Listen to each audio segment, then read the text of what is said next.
warahmatullahi wabarakatuh.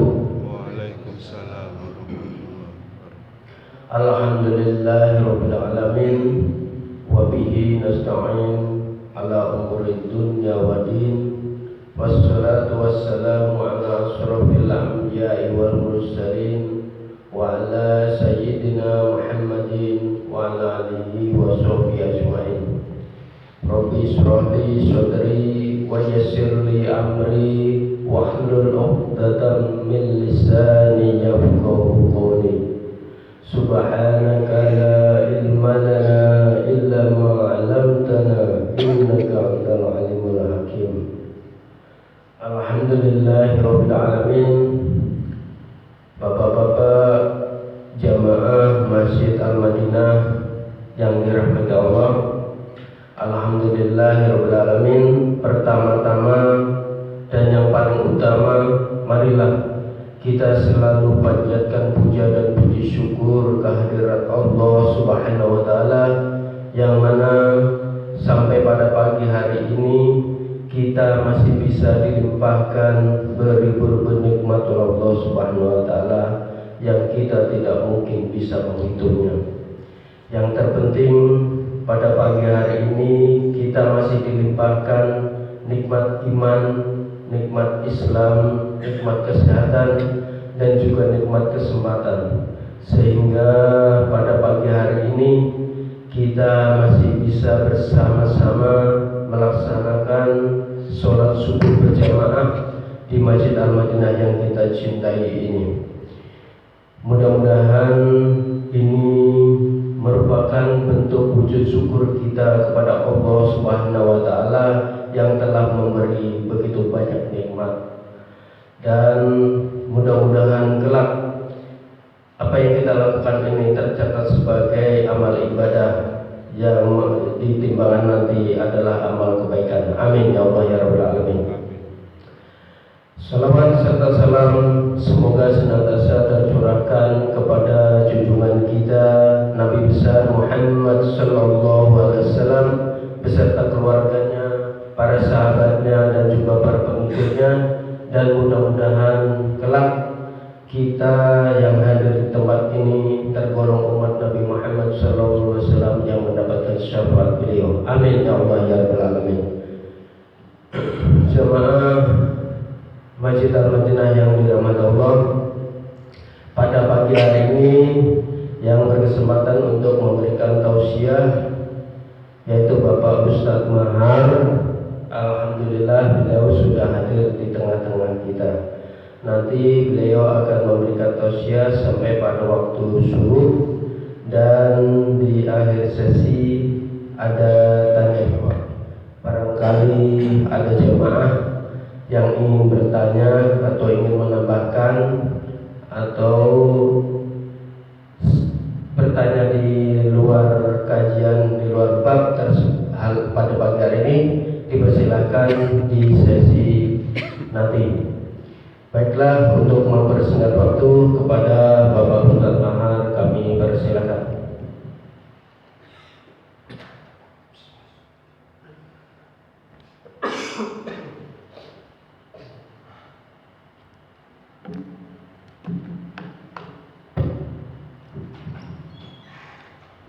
Bismillah. Assalamualaikum warahmatullahi wabarakatuh.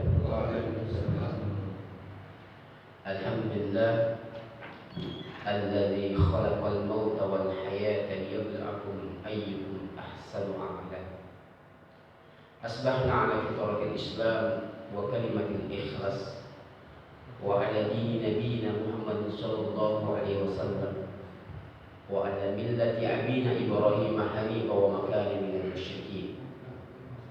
Asyhadu an la ilaha illallah wahdahu la syarika lahu wa asyhadu anna Muhammadan abduhu wa rasuluhu la nabiyya ba'da.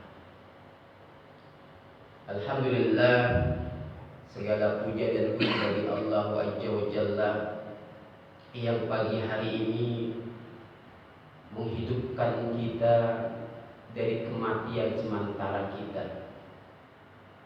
Allah menghidupkan kita untuk memberikan kesempatan kita beramal agar kelak ketika bertemu dengan Allah Subhanahu wa taala, amal yang kita persiapkan hari ini, amal yang kita lakukan dari hari ke hari, bagian dari sebuah bekal agar kelak kita hidup dalam keadaan bahagia, dalam kehidupan yang kekal abadi.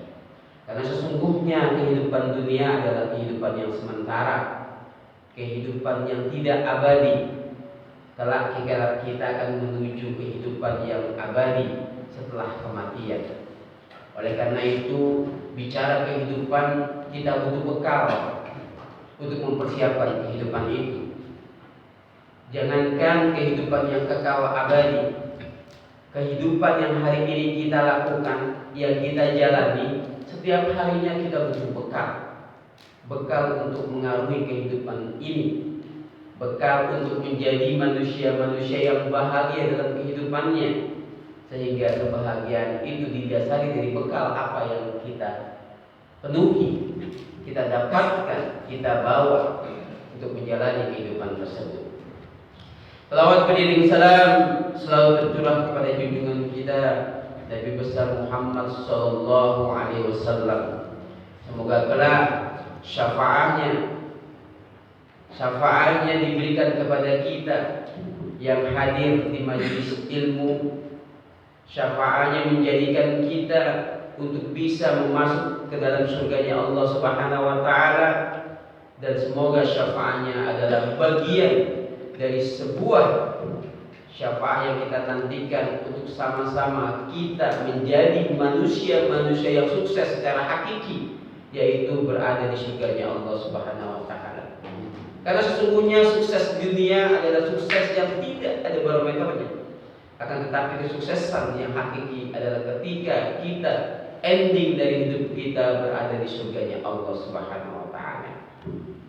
Bapak-bapak yang dimuliakan Allah Subhanahu wa taala, belakangan ini kita mendengar sebuah kondisi di mana saudara-saudara kita di Palestina yang teragresi oleh Zionis Israel, bagian dari sebuah keadaan yang bisa kita rasakan sebagai seorang muslim. Jauh di pelosok sana, kondisi mereka tidak senyaman kita. Kondisi mereka tidak seenak kita. Mereka melakukan semua aktivitasnya dalam kondisi ketakutan, kondisi yang tidak nyaman. Sedangkan kita begitu nyamannya kita untuk beribadah, begitu nyamannya kita untuk beraktivitas. Beda dengan saudara kita yang saat ini di Palestina. Mengapa kita harus jauh memikirkan manusia-manusia di Palestina, sedangkan di sini di Indonesia banyak orang yang tersesatkan? Ini sebuah pertanyaan mendasar, ya, yang bisa jadi menjadi sebuah evaluasi buat diri kita. Mengapa? Karena Rasulullah katakan, la yu'minu ahadukum hatta yuhibba li akhihi ma yuhibbu li nafsihi. Tidak sempurnanya iman seorang muslim yang tidak mencintai dirinya, tidak mencintai saudaranya seperti mencintai dirinya sendiri. Inilah dasar mengapa kita menjadi orang-orang yang begitu perhatian terhadap masyarakat Palestina. Inilah hadis dasar di mana kita menjadi manusia-manusia yang menjadi orang-orang yang harus membantu saudara kita di sana di Palestina. Dan Allah Subhanahu wa taala mengatakan, innamal mu'minuna ikhwah. Sesungguhnya sesama muslim adalah bersaudara. Di Palestina ada yang namanya Al-Aqsa, masjid kedua yang dibangun di dunia setelah Masjidil Haram. Ini yang menjadikan kota Palestina adalah kota yang begitu diberkahi Allah Subhanahu wa taala. Inilah kota di mana salah satunya keutamaan yang ada di Palestina adalah Masjidil Aqsa. Dan keutamaan Masjidil Aqsa yang pertama adalah masjid yang menjadi kiblat pertama umat Islam. Walau hanya sekedar 16 sampai 17 bulan Masjidil Aqsa menjadi kiblatnya umat Islam, akan tetapi tidak mengurangi kesucian dan keberkahannya. Walau hanya sesaat Rasulullah SAW melakukan ibadah menuju Al-Aqsa, akan tetapi inilah bagian dari sebuah takdir Allah, kesucian dari Al-Aqsa yang perlu kita jaga. Rasulullah SAW bersabda dari Al-Bara bin Ajid, "Shallaitu ma'a Rasulullah alaihi wasallam yahyatu Baitul Maqdis sitnata asyra syahran aw sab'ata asyra syahr thumma surifna nahnu wal kal aqiyah." Kami sholat bersama Rasulullah SAW menghadap Baitul Maqdis atau Al-Aqsa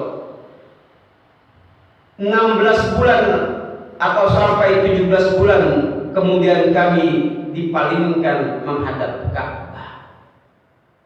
Artinya kota tersuci yang pertama menjadi kiblat utama umat Islam adalah Al-Aqsa, Baitul Maqdis. Oleh karena itu inilah yang menjadi sasaran Yahudi, Zionis Israel untuk menghancurkannya. Karena mereka memahami bahwasanya sesungguhnya sebelum Masjid Al-Aqsa, Masjidil Baitul Maqdis, ternyata dia mengasumsikan bahwasanya sebelum dibangunnya Masjid Al-Aqsa adalah gereja yang ia tempati kesuciannya. Dan ia mau menghancurkan Al-Aqsa karena dia meyakini bahwasannya di bawah Al-Aqsa ada gereja, ada tempat umat mereka yang menganggap itu adalah hak mereka. Sehingga ini bukan lagi perang hanya sekedar ekonomi, tapi sudah perang agama yang dilancarkan oleh umat Yahudi. Lalu keutamaan yang kedua, Masjid Al-Aqsa adalah masjid kedua yang pertama ada di bumi Allah Subhanahu wa taala. Setelah Masjidil Haram, ternyata masjid yang dibangun di dunia ini adalah Masjid Al-Aqsa. Masjid sabiquna wa awwalun. Masjid yang pertama, yang kedua, yang Allah takdirkan untuk ada di muka bumi ini. Rasulullah SAW bersabda, "Qultu ya Rasulullah, ayyuhi masjidil mu'dil?" Awwala qala Masjidil Haram. Qultu thumma ayyu? Qala thumma al-Masjidil Aqsa. Qultu kama kana yunha. Qala arba'una thumma aynama adraku alaihi. Aku bertanya, wahai Rasulullah, masjid manakah yang pertama kali dibangun? Beliau menjawab, Masjidil Haram. Aku bertanya lagi kemudian, masjid mana lagi yang dibangun? Beliau menjawab kemudian Masjidil Aqsa. Dan aku bertanya lagi, berapa jarak antara keduanya? Beliau menjawab 40 tahun. Kemudian dimanapun sholat menjumpaimu, setelah itu maka sholatlah. Setelah Masjidil Haram, Masjidil Haram dibangun, maka jarak antara Masjidil Haram dengan Masjidil Aqsa adalah 40 tahun terbangunnya. Bayangkan, dua masjid yang terbangun terlebih dahulu, maka semua menjadi sebuah bagian dari kewajiban kita untuk menjaganya. Mungkin saat ini kita adalah orang-orang yang berhutang secara tidak langsung oleh saudara-saudara kita yang di Palestina yang tidak mau pergi untuk membebaskan, menjaga Al-Aqsa yang ingin dihancurkan oleh Yahudi Israel. Mereka mempertaruhkan kenyamanannya, nyawanya, kehidupannya hanya sekedar untuk menjaga Al-Aqsa, masjid kedua yang dibangun di muka bumi ini. Sedangkan kita di sini hanya bisa berdoa. Bayangkan pengorbanan kita jauh lebih kecil daripada saudara-saudara kita di Palestina. Oleh karena itu, sudah selayaknya kita menjadi manusia-manusia yang mampu mempunyai kontribusi untuk menjaga Al-Aqsa. Kalau saat ini kita tidak bisa untuk berangkat ke Palestina, maka kalimat Allah mansur lil mujahidina fi Gaza Palestina menjadi setiap lantunan kalimat yang harus kita lantunkan dalam setelah sholat kita. Jangan sampai lewat doa kalimat itu fi kulli makan wa fi kulli zaman, agar kita menjadi orang-orang yang berkontribusi untuk menjaga Al-Aqsa, agar kita menjadi manusia-manusia yang mampu untuk bisa berkontribusi menjaga masjid kedua di muka bumi ini. Lalu selanjutnya, salah satu keutamaan Masjid Al-Aqsa adalah tempat Nabi Isra dan Mi'raj. Untu birru wa huwal tad'un yadu tawilan qaulun mihmaru wa dudat a'yaduhu hadira inda muntahaqaru. Qala faraqtu hatta ataitu Baitul Maqdis. Qala faraqtu bil fasyalati bi hudul bi. Aku telah didatangi Burak, kata Rasulullah, yaitu seekor binatang yang berwarna putih, lebih besar dari keledai tetapi lebih kecil dari bighal. Ia merendahkan tubuhnya sehingga perut Burak tersebut mencapai ujungnya. Maka aku segera menungganginya sehingga sampai ke Baitul Maqdis Al-Aqsa.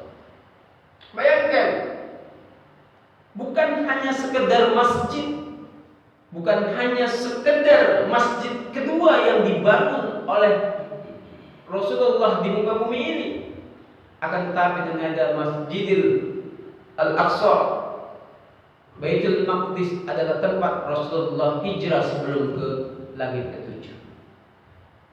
Artinya apa?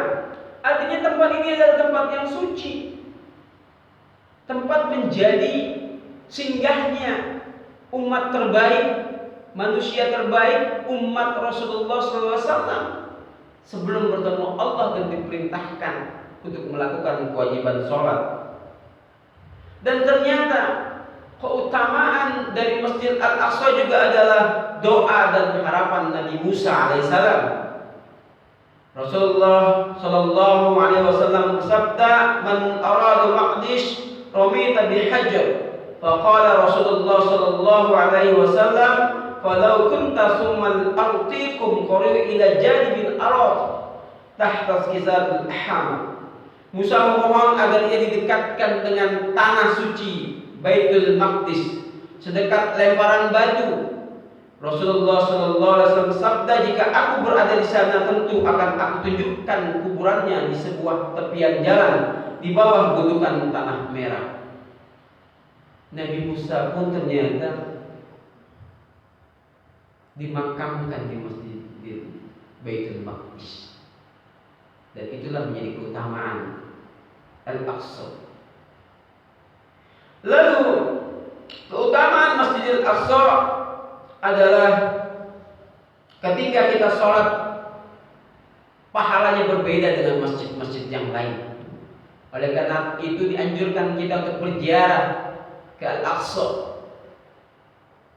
Disunahkan kita untuk bertemu atau menghadiri, mendatangi kota Al-Aqsa, Baitul Maqdis.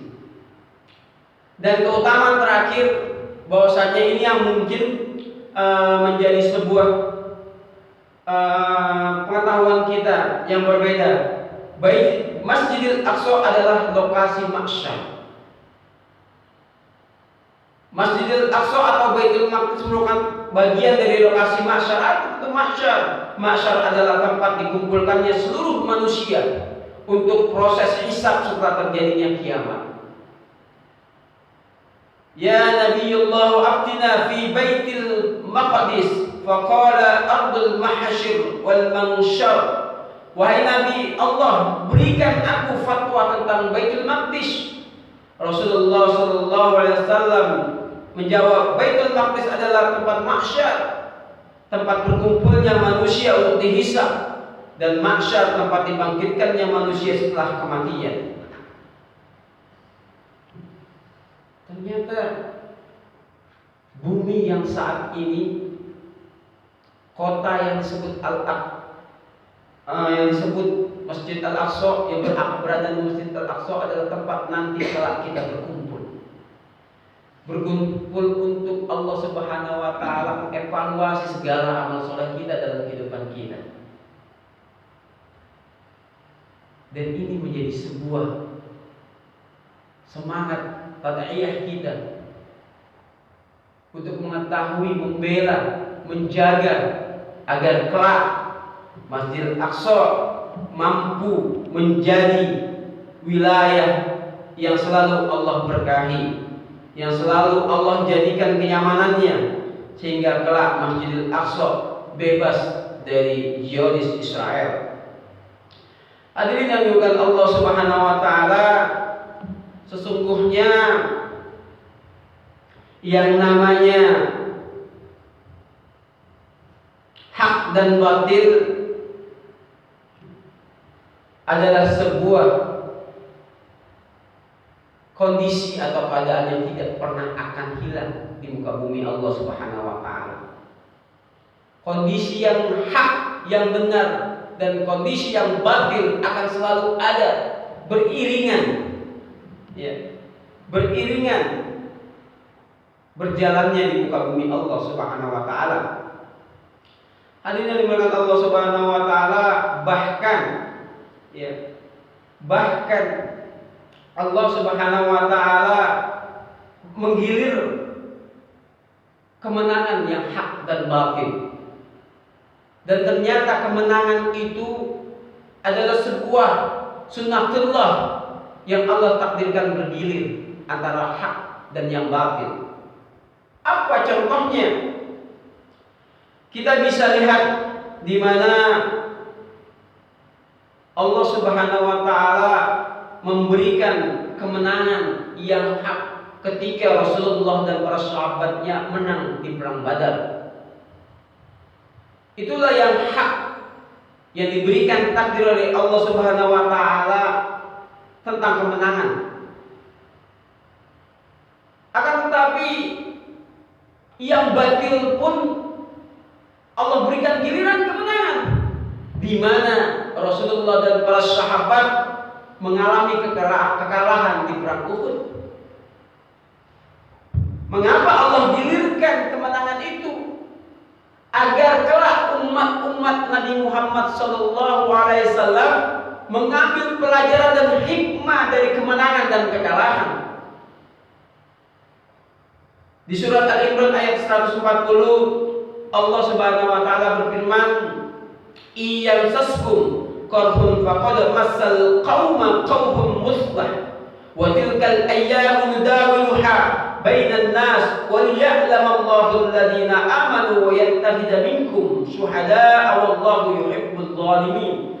Jika Allah berikan perang Uhud, para muslimin mendapat luka, maka Allah berikan pada perang Badar mendapatkan luka yang serupa untuk kaum kafir. Dan masa kejayaan dan kehancuran itu kami pergilirkan. Artinya apa? Dari kalimat ini Allah katakan, dan masa kejayaan dan kehancuran itu kami pergilirkan di antara manusia. Ini bukan hanya sekedar konteks perang. Bisa jadi kehidupan kita yang hari ini merasakan kebahagiaan, Allah gilir dengan kesedihan. Bisa jadi hari ini Allah takdirkan kesedihan, Allah gilir dengan kebahagiaan. Ini sudah sunatullah. Ya. Amanu wa yattakhidha minkum. Agar apa? Agar kalian mengambil pelajaran. Dari kesulitan kita mengambil pelajaran bagaimana rasanya untuk bahagia. Dari kebahagiaan kita menunjukkan kesyukuran karena kita pernah merasakan kesusahan. Dan inilah yang menjadi bagian dari sebuah konsep Allah untuk manusia, dipergilir. Kalau hari ini atau besok, kalau hari ini atau besok kita mendapatkan tetesan air mata, maka yakinlah Allah gilir tetesan air mata itu menjadi kebahagiaan. Kalau hari ini kita sulit sekali menjadi manusia yang bahagia, jangan, yakinlah bahwasanya kelak kita menjadi orang yang bahagia setelah kesedihan. Karena jelas Allah katakan, ya, insyamsuskum, Allah gilir. Ya. Jadi yang mungkin hari ini mampu bersedekah dengan hartanya, bersedekah dengan jiwa raganya, kelak Allah gilir. Maaf, yang hari ini mungkin mendapatkan kemewahan, besoknya Allah berikan kesederhanaan. Yang sederhana, ya, Allah berikan kesusahan, yang kesusahannya Allah berikan kebahagiaan. Jadi inilah Pak konsep hidup yang harus kita yakini, bahwasannya kesedihan tidak selamanya dan kebahagiaan pun bukan yang abadi. Dan Allah semua gilirkan itu, hatta bukan hanya seorang muslim. Bayangkan di ayat ini, di surat Al-Imran ayat 140 Allah gambarkan, Allah berikan orang muslim pun Allah berikan gilirannya untuk kalah di perang Uhud, dan Allah berikan giliran untuk menang di perang Badar. Oleh karena itu, dari giliran ini, dari takdir Allah yang menggilir kita untuk mengalami kesulitan ataupun kesusahan, maka ada dua unsur yang perlu dikedepankan. Ketika kita merasa bahagia, maka kedepankan kesyukuran. Dan ketika kesulitan, maka kedepankan adalah rasa sabar.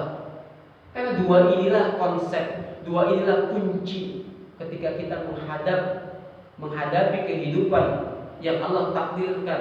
Bisa jadi tidak sesuai keinginan kita, akan tetapi bisa jadi baik menurut kita, tetapi tidak baik menurut Allah Subhanahu wa Ta'ala. Lalu konteks dari Palestina yang menjadi headline news atau berita yang hangat saat ini, di mana kita menjadi orang-orang yang mampu seharusnya untuk sama-sama berkontribusi menjaga Al-Aqsa, Baitul Maqdis, paling tidak dengan doa kita. Kita belajar dari Salahuddin Al-Ayyubi, di mana dia mampu memerdekakan Masjid Al-Aqsa. Apa yang menjadi konsep Salahuddin Al-Ayyubi untuk mampu saat itu membebaskan Masjidil Aqsa? Palestina atau Masjidil Aqsa atau Syam yang dulu namanya kota Syam, saat ini Palestina adalah negeri yang di dalamnya terdapat keberkahan. Penyebutan sebagai kota keberkahan Allah Subhanahu wa Ta'ala sebutkan di surat Al-Anbiya ayat 71 dan 81, surat Saba ayat 18, surat Al-Araf ayat 137 dan surat Al-Isra ayat 1. 4 ayat pertama adalah sebuah keberkahan sebelum Nabi Muhammad SAW, dan 1 ayat surat Al-Isra adalah keberkahan Masjidil Aqsa, tempatnya Rasulullah SAW Isra wal Mi'raj. Lalu 3 pelajaran yang perlu kita ketahui jalan kemenangan Palestina era Salahuddin Al-Ayyubi. Yang pertama adalah perlunya ukhuwah Islamiyah dan persatuan negeri-negeri Islam untuk membela Palestina. Kenapa selama 75 tahun Israel membabi buta menjajah, padahal Palestina dikelilingi negeri-negeri Islam. Mengapa Zionis Israel tidak takut? Padahal membombardir Al-Aqsa, Baitul Maqdis adalah setidaknya ia harus menghancurkan bagian dari negeri atau kota muslim. Inilah yang tidak ada saat ini. Ukhuwah, kekuatan. Kalau kita lihat saat ini, di mana kekuatan Islam? Di mana kekuatan negeri-negeri Islam? Mulai dari Arab Saudi, Mesir, Qatar. Mereka adalah negeri-negeri yang kaya. Dia mampu membeli senjata untuk membantu Palestina. Tetapi mengapa dia tidak lakukan? Ukhuwah Islamiyahnya tidak betul-betul sesuai dengan sunnah Rasulullah Sallallahu Alaihi Wasallam yang mengatakan, la yu'minu ahadukum hatta yuhibba li akhihi ma yuhibbu li nafsihi. Mereka tidak sempurna imannya. Mereka membiarkan saudara-saudaranya di Palestina, hatta bahkan mereka bersekutu dengan manusia-manusia zalim, Zionis yang sesungguhnya menghancurkan saudaranya. Beda. Pada saat Sa'ad al-Ayyubi membebaskan Baitul Maqdis atau Al-Aqsa, dia taklukkan terlebih dahulu adalah Suriah. Dia taklukkan Mosul sebelum membebaskan Palestina. Setelah di sekelilingnya ia taklukkan, ia kuatkan ukhuwahnya, maka takluklah Baitul Maqdis Al-Aqsa di tangan Salahuddin Al-Ayyubi. Apalagi seharusnya secara teoritis Masjid Al-Aqsa atau Palestina atau Syam berada di tengah-tengahnya negara-negara Islam. Mengapa bisa terjadi? Mengapa tidak terhentikan selama 75 tahun? Berapa ribu? Bahkan setiap kondisi-kondisi yang memang regenerasi yang mampu melahirkan generasi-generasi Rabbani, pasti Zionis Israel akan menyerangnya. Karena sesungguhnya yang dia lakukan adalah bukan sekedar perang untuk menghancurkan negeri Palestina, akan tetapi dia menghancurkan saudara kita di Palestina. Ia ingin bahwasanya Palestina bukan lagi negara Islam yang melakukan syariat-syariat Allah. Ia ingin Palestina adalah negara yang sudah bisa meninggalkan syariat-syariat Allah. Bagaimana ukhuwah kita? Di Indonesia saja masih banyak persepsi yang berbeda tentang Hamas. Hamas disebut Zionis karena telah menyerang Israel. Hamas adalah Wahabi dan Syiah. Bayangkan. Hatta sampai ada seorang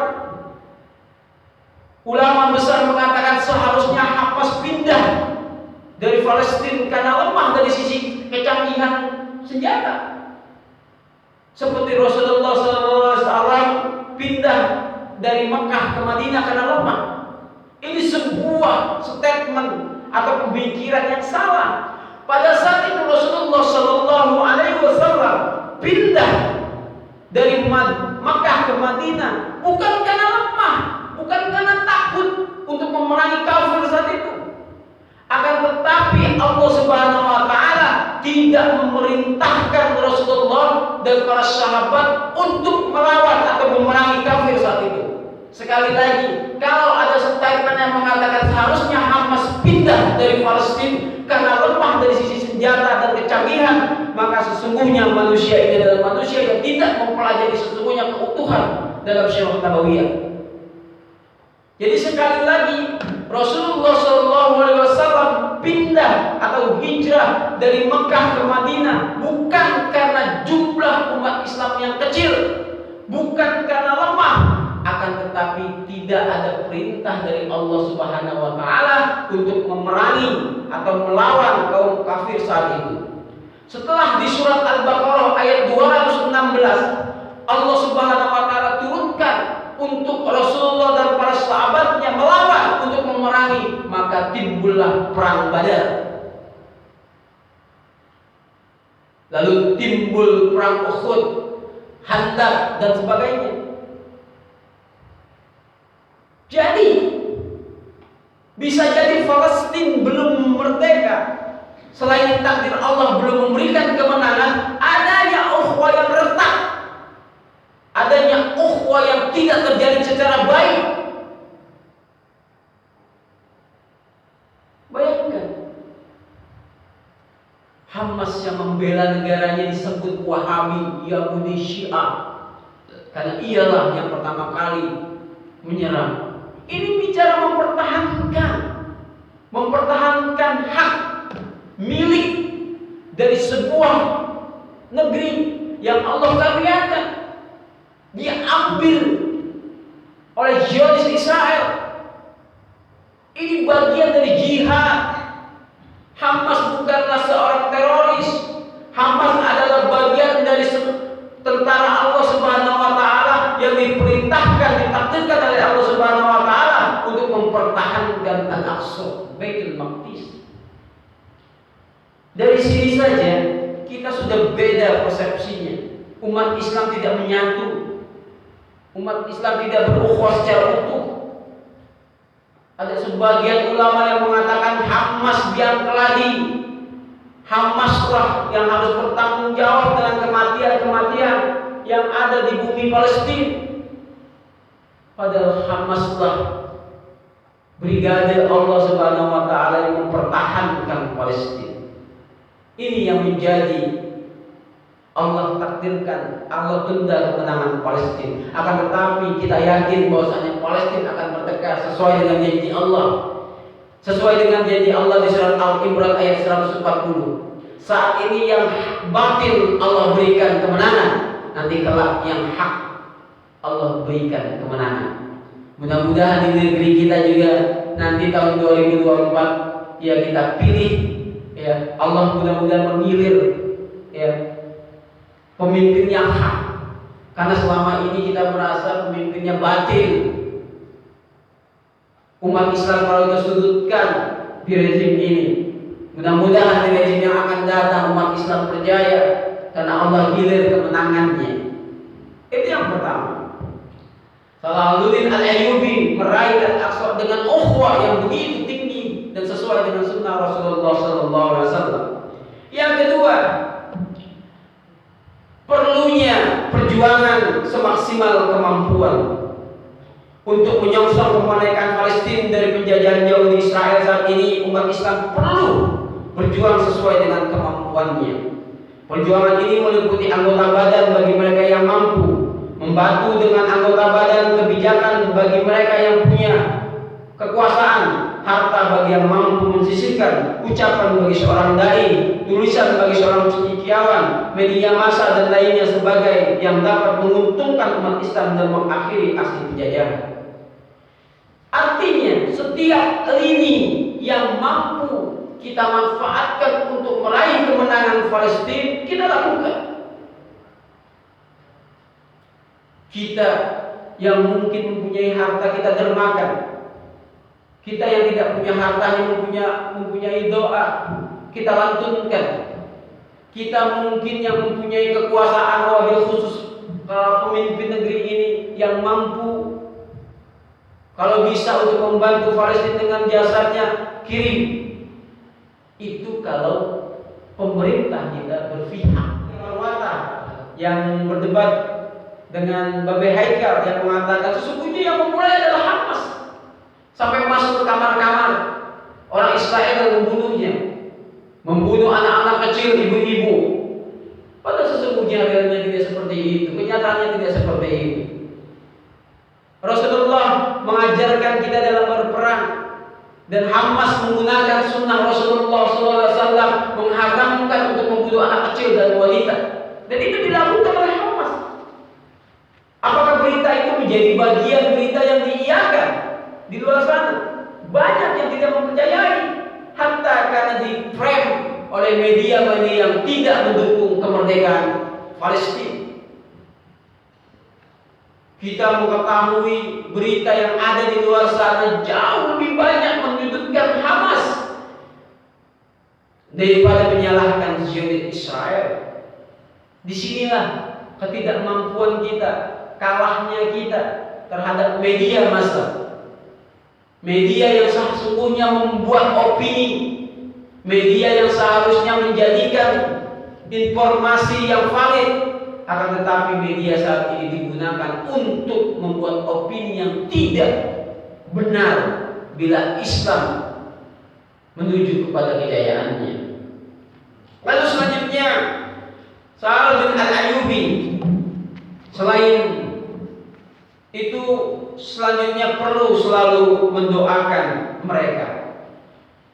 Ketika Sa'ad bin Al-Ayyubi memerangi atau ingin menguasai Masjidil Baitul Maqdis atau Al-Aqsa, maka tidak lupa menyerukan doa. Doa merupakan senjata utama seorang muslim. Di hadis Al-Hakim nomor 1812, demi menyongsong kemenangan Palestina tercinta, kita perlu untuk senantiasa mendoakan kemenangan dan kemerdekaan mereka. Alhamdulillah, masjid ini setiap subuh selalu mendoakan Palestina. Betul ya Bapak-bapak ya? Dipimpin oleh guru kita Ustaz Ali Sadi, kalimat yang selalu dalam qunutnya, Allahumma ansur lil mujahidina fi Gaza Palestin. Ya Allah, berikan kemenangan setiap subuh. Kalau bisa sholat sunnah pun setelah kita sholat, kita selalu melantunkan kalimat ini. Allahumma ansur lil mujahidina fi Gaza Palestin fi kulli makan wa fi kulli zaman. Inilah doa agar kita menjadi manusia yang berkontribusi mendukung kemenangan kemerdekaan Palestina. Rasulullah SAW bersabda, "Da'watul mar'i muslim li akhihi ma bi tuhfirul ghaib mustajabah." Doa seorang muslim untuk saudaranya tanpa sepengetahuannya akan dikabulkan oleh Allah. Hadis riwayat Muslim nomor 2734.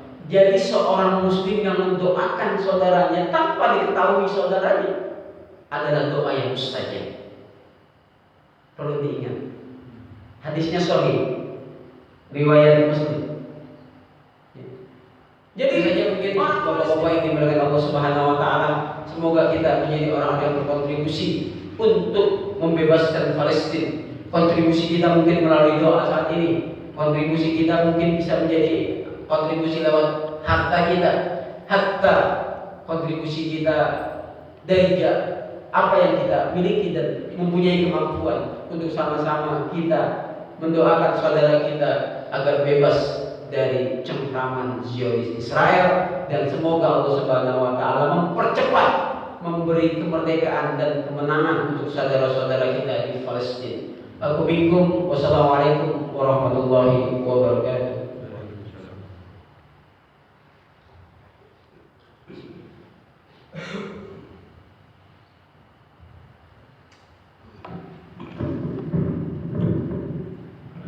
Alhamdulillahirabbil alamin. Demikian tadi tausiah dari Bapak Ustaz Mahar.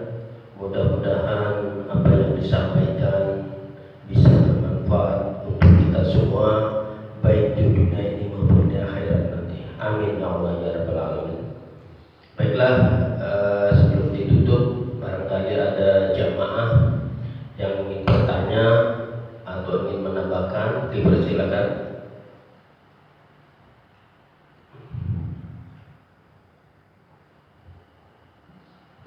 Ya, tidak ada.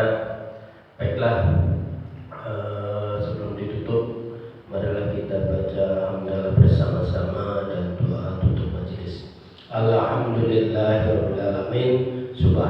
Allahumma wa bihamdika asyhadu an la ilaha illa anta